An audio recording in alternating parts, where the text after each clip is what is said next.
En el nombre del Padre, y del Hijo, y del Espíritu Santo, todos. Dios te salve María, llena eres de gracia, el Señor es contigo, bendita tú eres entre todas las mujeres, y bendito es el fruto de tu vientre, Jesús. Santa María, Madre de Dios, ruega por nosotros pecadores, ahora y en la hora de nuestra muerte. Amén. Ave María Purísima, sin pecado concebida. Dedicaré este rato a ofreceros algunos puntos de meditación sobre este Dios Padre que nos ama y que nos perdona. Este Dios Padre que nos ha creado por amor, ya no sabe hacer otra cosa que amarnos perdonándonos, porque resulta que a aquellos a quienes ama son pecadores. A la luz de este amor y de la misericordia de Dios, pues nos detendremos también en nuestro ser de pecadores y en la gravedad del pecado. Como punto de referencia o lectura, diríamos, orante, lección divina o como queráis llamarlo, tenemos el capítulo 15 del Evangelio de San Lucas. Dicen los entendidos que si se hubiera perdido todo el Evangelio, con tener ese capítulo tendríamos todo lo que Jesucristo ha querido decirnos y la gran novedad que nos ha traído de parte de Dios Padre. Es el capítulo de la parábola del Hijo Pródigo y de los dos anteriores parábolas, la del pastor que deja las 99, se va en busca de la perdida y vuelve lleno de alegría. O la mujer que revuelve toda su casa porque ha perdido pues una de las joyas de su esposo, de su noviazgo, de su matrimonio, una moneda de las arras, y la encuentra y dice a todas las vecinas: venid, porque he encontrado la moneda que se me había perdido. De esas dos parábolas más la tercera, que es la del Hijo Pródigo, constituyen todo el capítulo 15 del Evangelio de San Lucas, que hemos meditado muchas veces. Pues Dios nos invita a meditarlo de nuevo en estos ejercicios, en esta tarde y en los días en donde uno encuentre agua, pues que se quede ahí, porque vale la pena, sin duda, entender y entrar en este misterio del amor misericordioso de Dios. La misericordia de Dios para nosotros siempre es un misterio inagotable. Sabemos que Dios nos quiere, sabemos cómo somos nosotros y sabemos que Dios nos perdona, que su amor es una oferta continua de perdón. Pero Dios nos encerró a todos en el pecado para tener misericordia de todos. Dice la carta a los Romanos en el capítulo 11.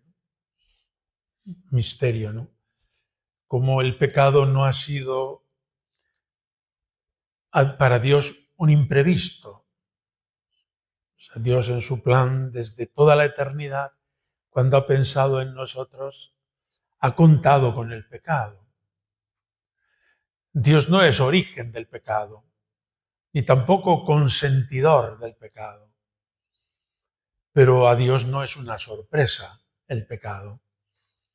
Cuando ha enviado a su Hijo, lo ha enviado como Redentor crucificado, para que exprese a todos los hombres, a toda persona humana que viene a este mundo y que es pecadora, le exprese el amor misericordioso, infinito, de Dios con sus hijos, que somos nosotros pecadores, exceptuando a la Santísima Virgen, que fue prevenida y redimida de otra manera, sin que conociera el pecado, y por eso ella está más agradecida todavía, porque ha sido librada del pecado, incluso del pecado original, de manera excepcional, pero fuera de ella todos los demás somos pecadores. Hemos nacido en pecado.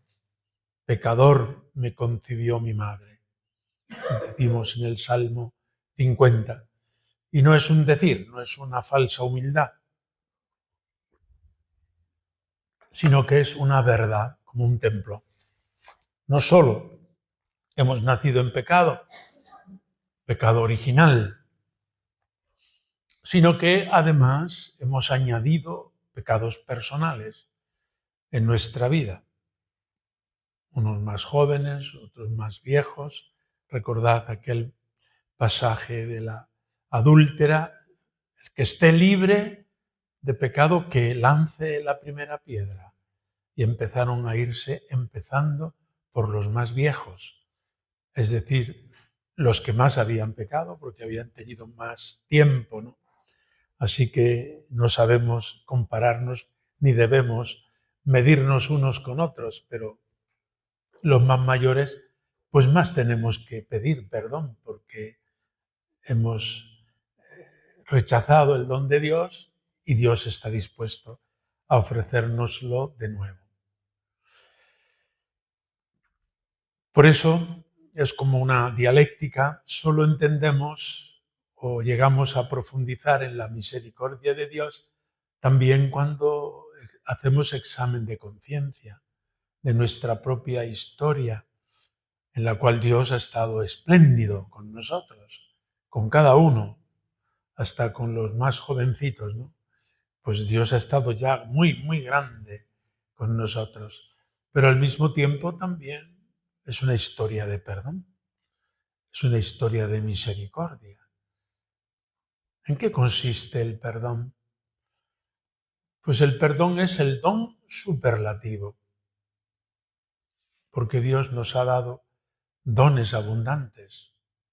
La vida es un don, pero junto con la vida Dios ha puesto su propia vida en nuestra alma.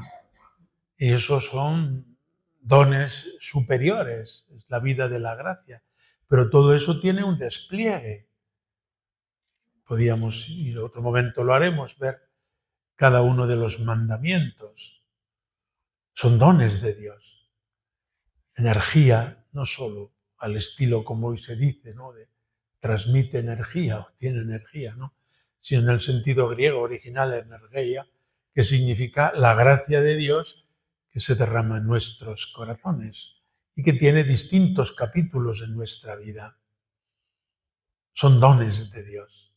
Dios nos ha colmado de dones naturales y sobrenaturales. Y resulta que esos dones o no han sido bien empleados, o han sido rechazados, o como el hijo pródigo, dame la parte que me corresponde, y se lo gastó de mala manera. Pues el perdón es que Dios te lo devuelve, aumentado. Dios, cuando te perdona, si de verdad estás arrepentido, arrepentida de tus pecados, te devuelve los dones mal empleados. Por eso se llama perdón, porque es el don de Dios devuelto con creces. Podemos detenernos en esa parábola del hijo pródigo que hemos meditado muchas veces. Ahí sobresale sobre todo el padre de la parábola, que es pues una imagen de Dios Padre.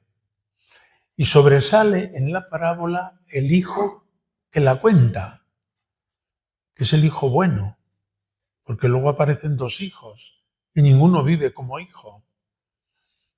Uno porque se queda en casa cumplidor, pero no entra en la intimidad del Padre ni disfruta de los dones de la casa del Padre. Y el otro porque es un bala que se va y tampoco disfruta de los dones de la casa del Padre. piensa que él va a ser más feliz por su cuenta. Esto nos pasa a todos. Vamos a ser más felices por nuestra cuenta. Esa es la tentación y es la sugerencia del demonio. Es una propuesta de libertad sin Dios. Y lo percibís pues también en un niño cuando va creciendo, cuando va siendo consciente, cuando va siendo mayorcito. De ahí brota la rebeldía, porque piensa uno que va a ser más feliz, que va a ser más él mismo, ella misma, sin Dios, sin norma, sin mandamientos. Esa tentación la hemos experimentado todos y hemos caído en ella todos. En eso consiste el pecado. Está muy bien caracterizada en la parábola del hijo pródigo, porque lo que busca es la libertad. Busca una felicidad sin su padre, lejos de su padre, de espaldas a su padre, y se va lejos. Y disfruta de aquello que le ha dado su padre, pero no en relación con su padre, sino de manera autónoma y en ruptura con su padre. Esa es la gran diferencia del hijo que nos cuenta la parábola, que es Jesucristo, que no ha perdido nunca la conexión con su padre y ha ido a buscar al hijo lejano. Pero vayamos ahora por el hijo, digamos, golfo, que se va de casa del padre. Curiosamente, ¿no? Cuando ya se ha gastado sus energías, sus recursos, su dinero, pues pasa hambre. No solo hambre física, sino esa hambre más honda, esa sed más profunda que solo Dios puede saciar. Y lo experimenta precisamente en un momento de carencia. Quería llenar su estómago con el alimento de los cerdos y no se lo daban a él. Tuvo envidia de los cerdos, porque los cerdos comían y él no. Y entonces recapacitó, esa es la palabra clave en toda la parábola, recapacitó. Es decir, volvió sobre sí mismo y pensó, en casa de mi padre se está mejor. Y él organiza la vuelta y su futuro de acuerdo con su propio plan. Llegaré a la casa de mi padre y le diré, Padre, he pecado contra el cielo y contra ti, no merezco llamarme hijo tuyo. Trátame como a uno de tus jornaleros. Hasta ahí el planteamiento del hijo pródigo, que se va de casa, que busca una libertad sin su padre, una felicidad a su gusto y capricho, y cuando le llegan todas las carencias, echa de menos que en casa de su padre al menos se puede comer. Y hace el plan de vuelta, el camino de vuelta a su propio estilo, según su propio horizonte y su propia manera de concebir la vuelta a la casa del padre. La sorpresa está que cuando su padre lo vio de lejos, corrió hacia él y lo llenó de besos. Bonita expresión del Evangelio. Lo llenó de besos. Hemos visto muchas veces a una madre con su hijo, un padre con su hijo, un amigo con su amigo. Lo llenó de besos. Es decir, se desbordó en cariños y no aceptó el planteamiento de su hijo. Le bastaba saber que había vuelto. No le preguntó ni hizo un examen de conciencia, dónde has estado, qué has hecho, en qué te lo has gastado, cómo has vivido. No. Basta que estás aquí, de vuelta. Y el padre se desborda de amor con su hijo y le manda pues vestirle con el manto mejor, ponerle un anillo, matar el novillo cebado, hacer una fiesta. En fin, el Padre se desbordó. Ese es Dios con cada uno de nosotros y con cada uno de los pecadores. Es importante esto, meditarlo, cómo el horizonte de Dios es distinto del nuestro. Nosotros tenemos un horizonte muy limitado, pero Dios tiene un horizonte desbordante, sobre todo en el amor y en la misericordia para el perdón de los pecadores, entre los cuales estamos cada uno de nosotros. Hasta ahí el hijo pródigo, el hijo que se ha ido y que ha vuelto, incluso que ha encontrado categorías diferentes de las que él se ha planteado. Y luego está el otro hijo, el que está en casa, pero como si no estuviera. No disfruta de los dones de su casa o de la casa de su padre. Hijo, todo lo mío es tuyo. Él no lo dice, pero como si lo dijera. Ah, pues no me había enterado. Todo lo mío es tuyo. Él se queja de que su hermano ha venido, no le llama hermano, le dice, ese hijo tuyo. Le dice al padre, ¿no? ¿Qué pasa? Le preguntó a los criados. Pues que ha llegado tu hermano y tu padre ha hecho una fiesta. Y cuando el padre sale a buscar a su hijo, también el padre busca a este segundo hijo. Pues le dice el hijo esto, este hijo tuyo que se ha gastado de mala manera los dineros y la herencia y lo que le has dado, vuelve y le haces una fiesta. Y el padre le responde, es tu hermano, hijo, todo lo mío es tuyo. Es decir, el padre le corrige en el lenguaje, en la expresión. Todo lo mío es tuyo. A veces sucede pues esto, ¿no? Que el hijo que está en casa, también nosotros podemos ser, o sentirnos reflejados ahí, estamos en casa, en la casa de Dios. Y a veces como que nos da pelusa que Dios trate bien a los malos. ¿Es que no te trata bien Dios a ti? ¿O es que vas a tener envidia de que yo sea bueno? Esa otra parábola de el contrato de los viñadores, empezó por el último, le dio lo que habían convenido. Cuando llega a los primeros, le dio lo que había convenido. Y viene la envidia de los buenos, la envidia de los que no disfrutan de los dones de Dios, como si lo que le da Dios a otros me lo quitara a mí. Pues si Dios a ti no te quita nada, o no estás satisfecho con lo que Dios te da a ti. Piénsalo despacio, porque la envidia brota de ahí. Viene de compararnos y nos produce tristeza de que Dios sea bueno con los malos.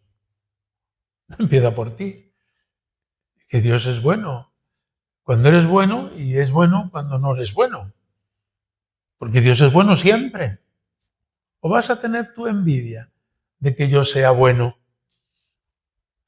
En la otra parábola. Y ahí está, como digo, el hermano bueno que es Jesucristo, el que nos cuenta la parábola. Este no le ha dado la espalda a su Padre Dios nunca, pero al hacerse hombre ha querido vivir el alejamiento del hijo pródigo, no dando la espalda. El hijo pródigo se ha ido y dado la espalda a su padre. Jesucristo ha venido y él no ha dado la espalda, pero no se ha quedado a gustito en la casa de su padre, que se está muy bien, sino que ha recorrido los pasos perdidos del hijo pródigo. Y desde el alejamiento nos ha tomado sobre sus espaldas para llevarnos a la casa de su Padre. Por eso Jesucristo ha tenido que sufrir lo que todos los demás nos hemos acarreado por nuestras culpas. Y lo ha sufrido por amor, porque ha salido en busca del hijo pródigo. Si fuera uno, pero que resulta que son todos.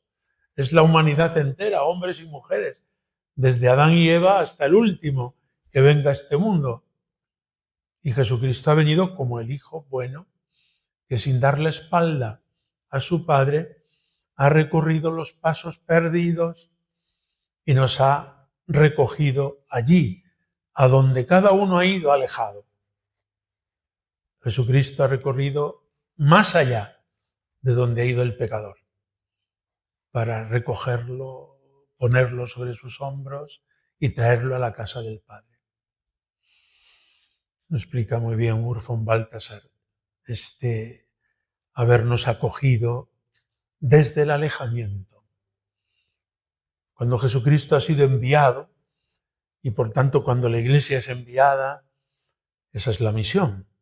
Y cuando en la Iglesia somos enviados a ir más allá y recoger los platos rotos, los pasos perdidos, la desgracia que el sujeto se ha acarreado por su culpa, no por culpa de Dios, que Dios no tiene culpa. Y Dios Padre ha enviado a su Hijo, anda, Hijo, ve a donde están tus hermanos y tráelos a la casa del Padre. El recorrido, por tanto, de vuelta, es un recorrido que al Hijo le ha costado la vida. Esa es la muerte redentora de Cristo, porque hemos cargado sobre Él todos nuestros pecados. Y Él lo ha hecho, Jesucristo, mirando siempre al Padre, por la gloria de su Padre, y mirando a sus hermanos. Cada uno de nosotros estamos perdidos o lejos de Dios, o tanta gente que vive perdida y lejos de Dios, malgastando sus energías. Jesucristo, por el misterio de la encarnación, recuerda el Concilio Vaticano II, Gaudium et Spes 22, se ha unido de alguna manera con cada hombre, con cada persona humana. Ha recorrido los pasos. Por eso, aunque nos encontremos con situaciones que son dramáticas, tremendas, de enorme sufrimiento, podemos pensar, hasta aquí ha llegado Jesucristo y más allá. Y ahora me manda a mí, me encarga a mí que si puedo colaborar, pues con mucho gusto.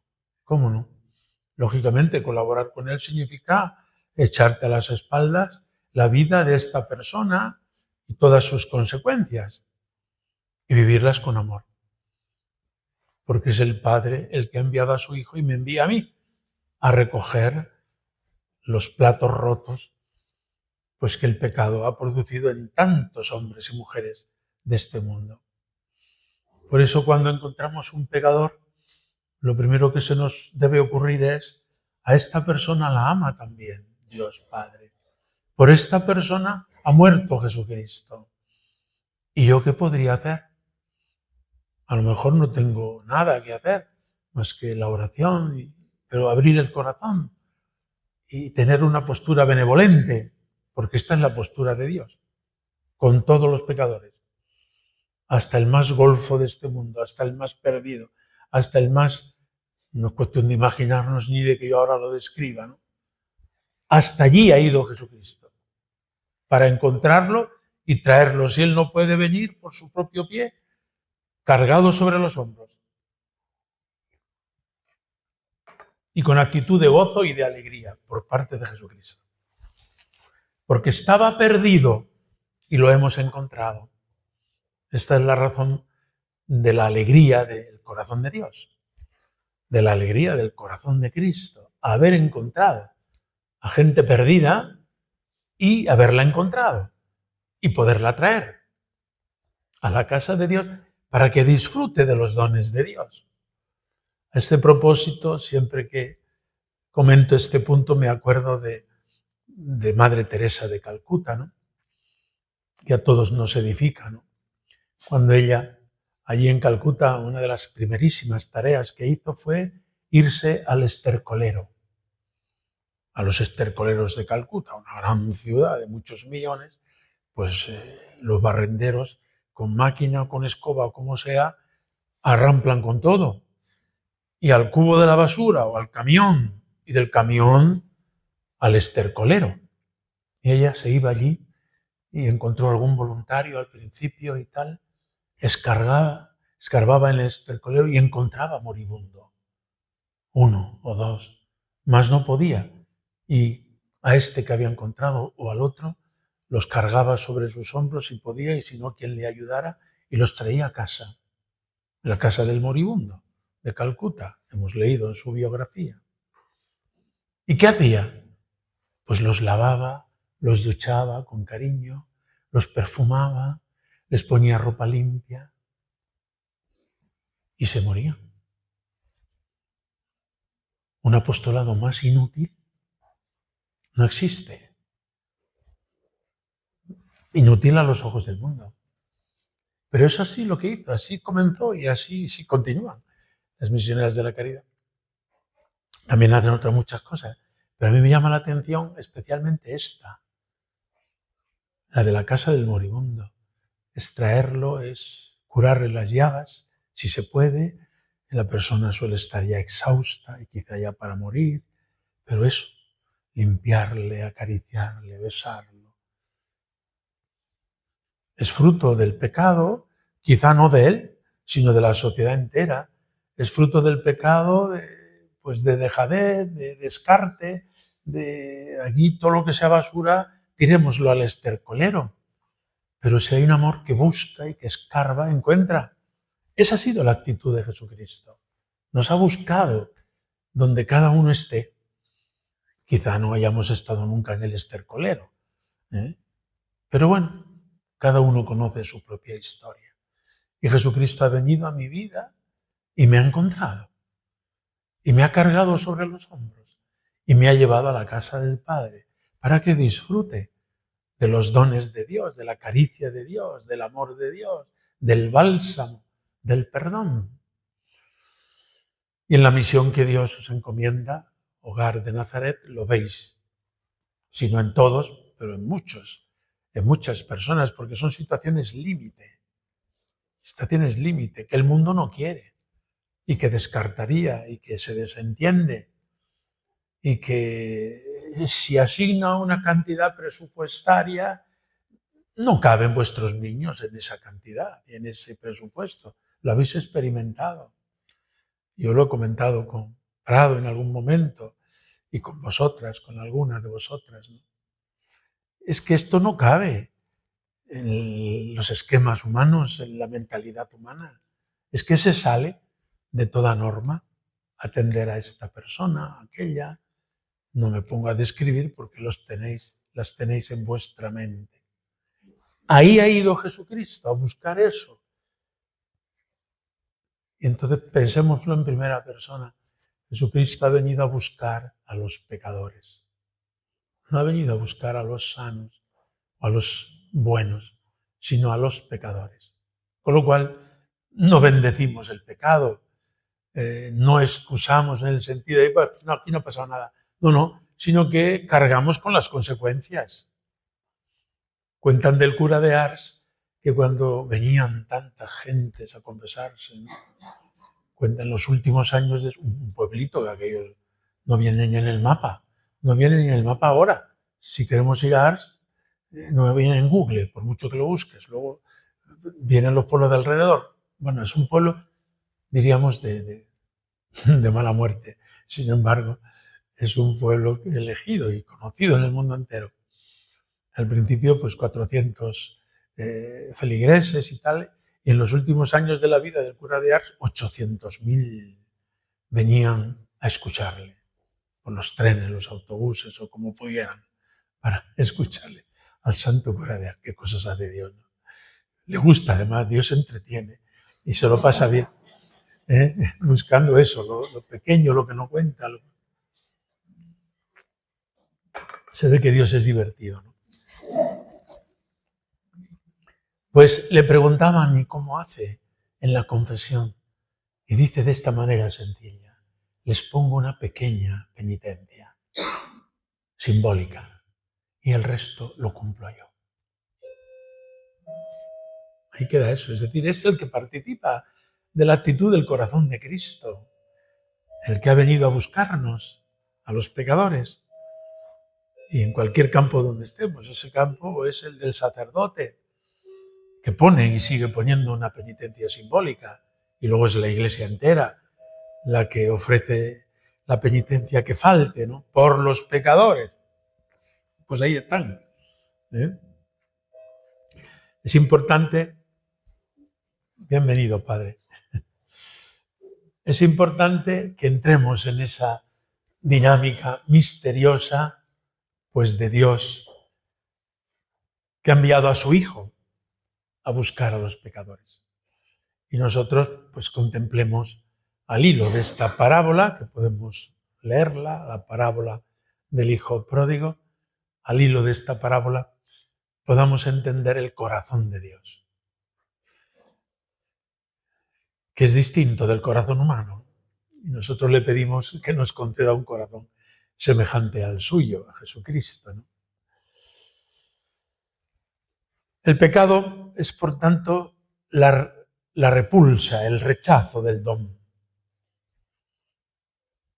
Los pecados no son cosas.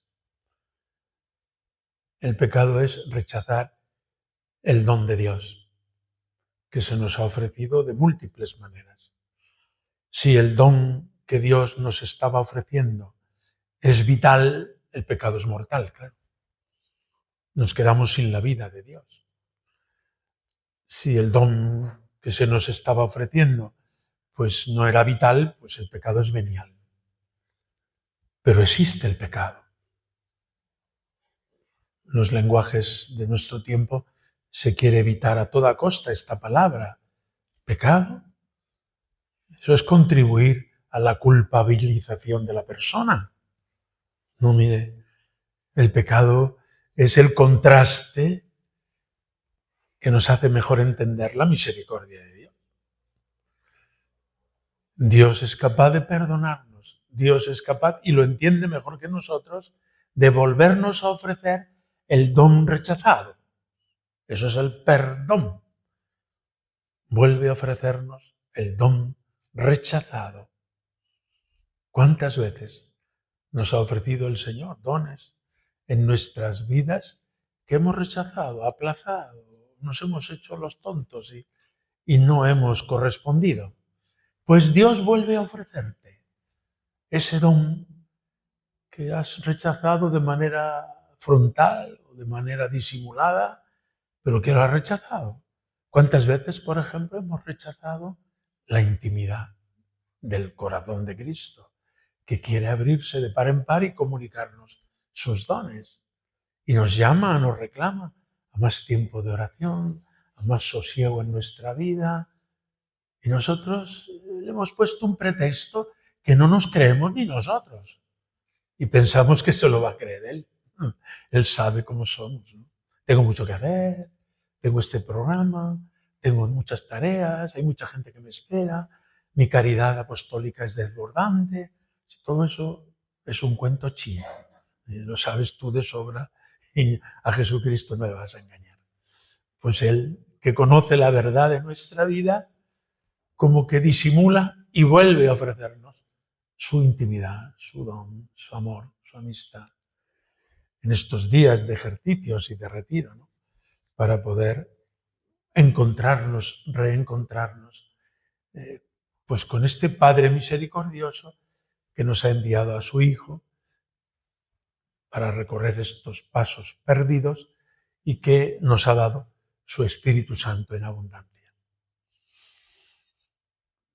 Pues tengamos en cuenta que todo ese mundo de pecado es como un mar inmenso en el que Jesucristo se ha sumergido por el misterio de la encarnación. Ha asumido todo lo bueno que hay en la creación y todo lo bueno que hay en nuestros corazones. No es todo malo, ni estamos empecatados y menos aún corrompidos, como diría Lutero. No, queda en nosotros todavía mucho bien, aunque seamos capaces de haber hecho mucho mal o de rechazar el bien que Dios nos ofrece.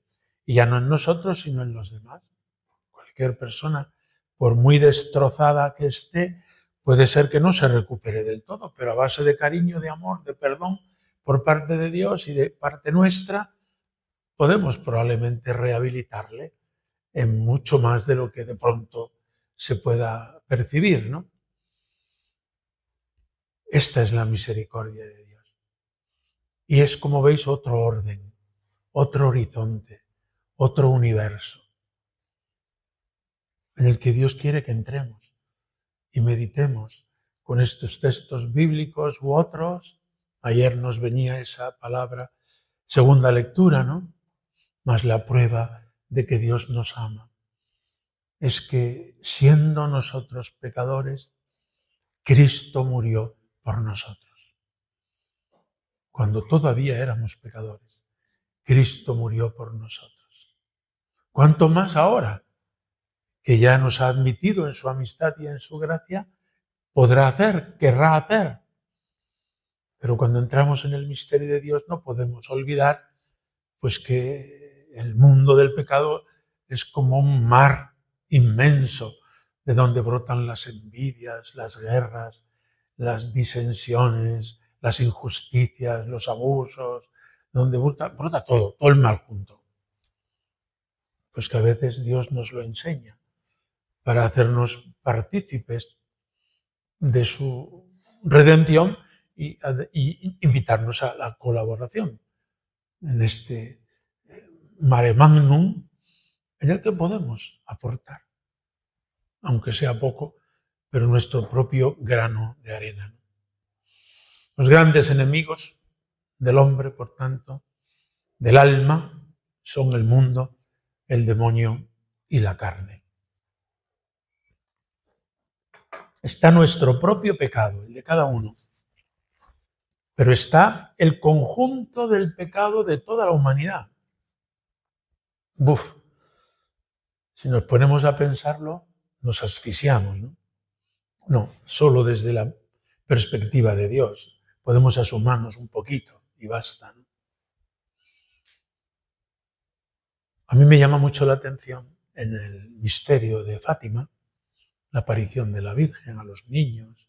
Lo habéis manejado muchas veces porque trabajáis con niños, pero me llama mucho la atención que la Virgen, después de haberles abierto su corazón, haberles hablado de Dios, haberles enseñado a rezar, es decir, les metió muy en lo hondo del misterio de Dios y ellos disfrutaron de esa belleza y grandeza de Dios vista en la Señora, etc. Pero un día les enseñó el infierno. Eso me ha llamado mucho la atención, porque diría, pero qué pedagoga se le ocurre a un niño de 7 años, de 9 años, de 12 años, meterle en esos berenjenales. Como que, bueno, y a nosotros no se nos ocurriría, ni quizás se nos deba ocurrir, claro. Pero me he quedado pensando muchas veces, ¿por qué? Y yo he encontrado un poco esta respuesta. Porque sólo así ellos pudieron entrar su vida por los pecadores. Cuando ellos percibieron lo que significaba el infierno, bueno, hasta el niño más pequeño, Francisco, es que entrega su vida y se priva del bocadillo y lo que haga falta por los pecadores.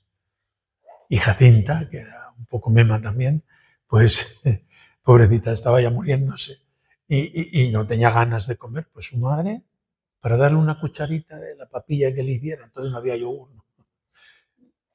Le decía, por los pecadores, y se lo comía.